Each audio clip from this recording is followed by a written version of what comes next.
Trey, I wanted to talk to you a little bit about this note that was sent home from school.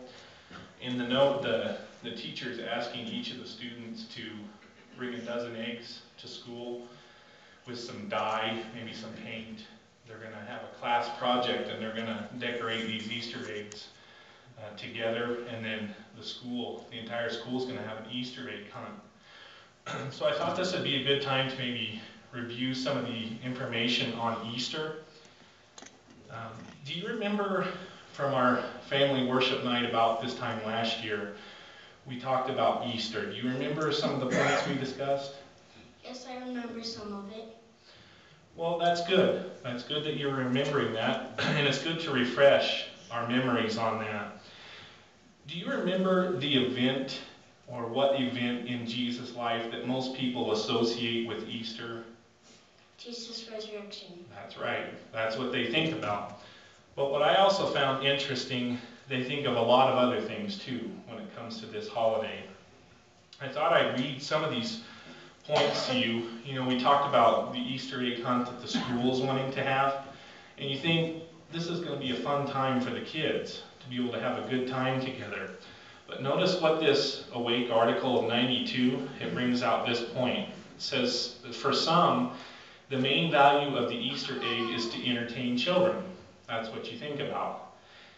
In one town, the traditional Easter egg hunt at the local church ends up in an egg fight.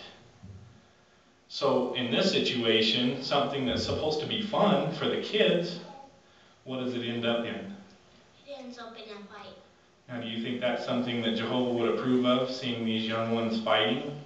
No. No. Another point that I thought was interesting when it comes to candy with the Easter holiday, it says a manager of a South African chocolate manufacturing company, he said, Easter presents an opportunity to make more profit or make more money. It said that during the 1985 Easter season, his firm produced over 5 million candy eggs. And I'm sure that number is a lot more. So in this situation, what's this gentleman thinking about? Well, he's thinking about money. He's thinking about making more money. Now, is that something that Jehovah told us to focus our attention on right now? No, he didn't. No, he didn't. Well, we think around many people think around the Easter holiday, they think about Easter eggs, Easter rabbits, candy. Are these things that are found in the Bible? No.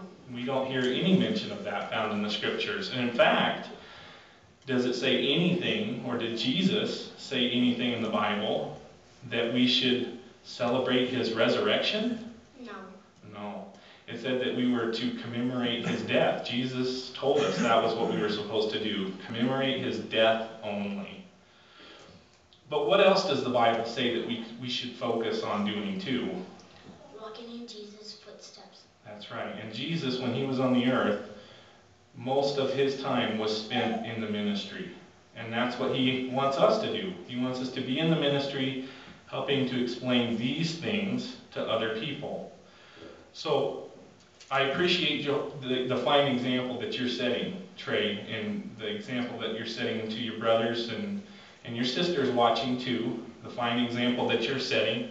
So what I thought is, this week you did a good job with the Valentine holiday, and you drew another picture instead of doing what they were doing in the class. So maybe you could ask your teacher if you could draw or color a picture of your choosing.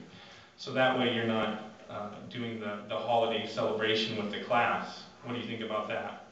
Yes. Okay, that'll be good. And I want you to know that your mom and I are very proud of you and how well you're doing. And who most importantly is paying attention to the stand that you're taking?